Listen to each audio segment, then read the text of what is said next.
Good morning friends, তোমরা সবাই কেমন আছো? আশা করছি ভালো আছো। আমরাও ভালো আছি। আমার নতুন একটা ব্লগে তোমাদের অনেক স্বাগত জানাই। দেখো, আমি সকাল সকাল উঠে পড়েছি। তারপর বর যেহেতু ডিউটি যাবে, তাই আমাকে অনেক তাড়াতাড়ি রান্নাবান্নাটা করে নিতে হয়। তাই দেরি না করে ঝটপট রান্নাটা বসিয়ে দিলাম। রান্নাটা সবার জন্য সকালে একসাথেই হয়ে যায়। আর এই ছোট্ট হাঁড়িতে খালি তোমাদের দাদাভাইয়ের জন্যই ভাত হয়, আর আমাদের আবার বেলার দিকে আলাদা করে ভাত হয়। তারপর কফি আর বরের টিফিনটা করে নিয়ে বসে পড়লাম খেতে। কারণ সকালবেলা চা না খেলে আমার দিনটা একদম ভালো যায় না। তোমাদেরও কি এরকম হয়? কমেন্টে জানিও কিন্তু। তারপর তো বর ডিউটি বেরিয়ে গেল দুগ্গা দুগ্গা করে, আর আমি ঘরে এসে একটু রূপচর্চা করে নিয়ে স্নান করতে চলে গেলাম। স্নান সেরে চুল আঁচড়ে নিয়ে ক্রিমটাও ঝটপট মেখে নিলাম।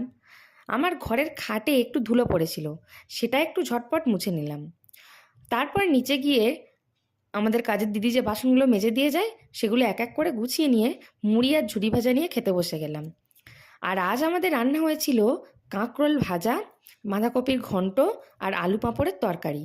আর চাটনি বা আচারটা আমাদের কম্পালসারি সবসময়ই থাকে, ওটার কথা আর আলাদা করে বললাম না। তারপর ভাত ঘুম দিয়ে উঠে দুধটা গরম করে নিয়ে রাত্রে খাবার জন্য আটাটা মাখিয়ে নিলাম। বর ডিউটি থেকে আসার সময় এই বিস্কুটগুলো আর চিপস নিয়ে এসেছিল, তাই সেটাও একটু তোমাদের সাথে শেয়ার করে নিলাম। তারপর চা করে নিয়ে সন্ধ্যাবেলা সবাই মিলে খেয়ে নিলাম। আজকের ব্লগটা এই পর্যন্তই থাকলো। ভালো লাগলে তোমরা অবশ্যই like, comment, share and subscribe করে দিও চ্যানেলটা। টাটা সবাইকে।